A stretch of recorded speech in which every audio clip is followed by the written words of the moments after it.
এই যে আমাদের কাছে আছে নামজার কবর, রাখি নাই তার খবর, ঠিক আছে?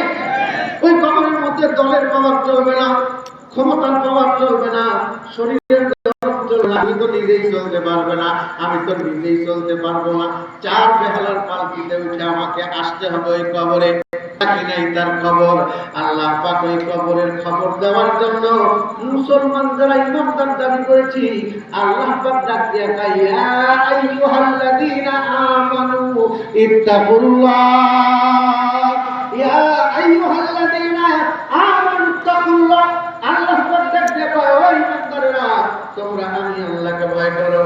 এই ইমানদার বলতে কি শুধু পুরুষ মানুষ না মহিলা মানুষ? বলেন, পুরুষ মানুষ না মহিলা মানুষ? আরো ধরে, আরো ধরে।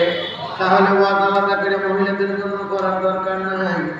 পুরুষ মানুষ সামনে বয়ান শুনবে, মহিলাদের কানে আওয়াজ যাবে, যদি না শুনে থাকে স্বামী আর স্ত্রী বানাইছে ওই মিস্ত্রি, এবার আদব জাদুকর, আপনিও শোনাবেন বেগম।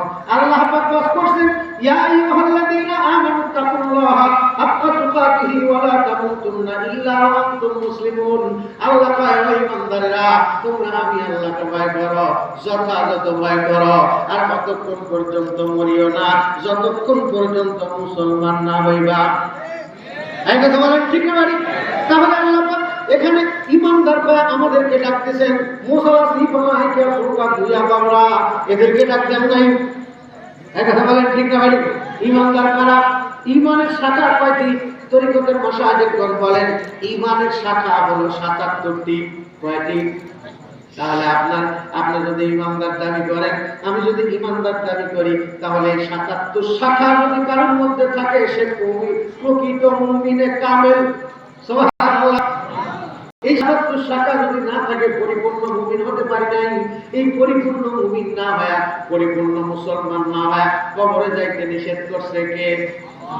আরো জোরে, আরো জোরে। আল্লাহ বড় না ছোট? বড় না ছোট? কত বড়? অনেক বড়। আল্লাহ বড়, আল্লাহ বড়। আল্লাহর ইবাদত করো, মারহাবা বল। যেহেতু স্বীকার করছি আল্লাহ বড়, তাহলে অবশ্যই আল্লাহর কাছে মাথা নত করে আল্লাহর ইবাদত গুলো ধরো।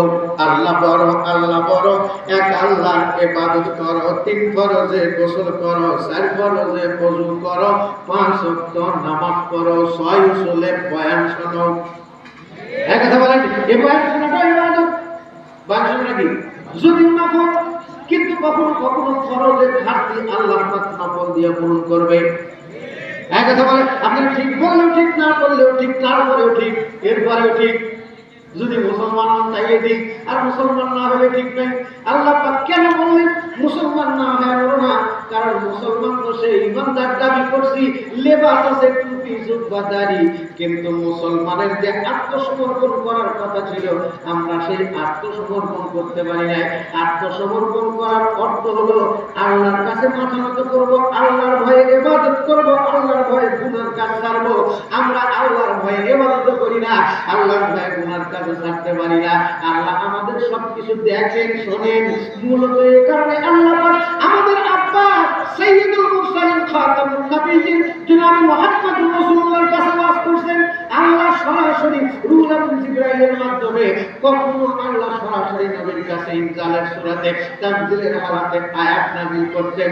কোরআন নাযিল করে আল্লাহ পাক রব্বুল আলামিন নবীর মাধ্যমে দুনিয়ার বুকে কোনো কিছু সমস্যা হইলে সমাধান দিয়ে দিতেন। এই কারণে সন্তানেরা গজল গায় গায় কইতো, সমাধান চাও যদি জীবনে মরণে, ফিরে আসো বুঝে নাও, চোখ রাখো কোরআনে।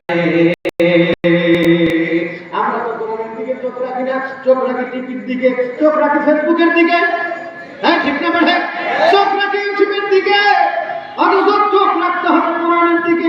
কোরআন চোখ রাখবো, কোরআন চোখ দিয়ে কোরআন দেখবো, শুনবো, করবো, ততক্ষণ আমল করবো।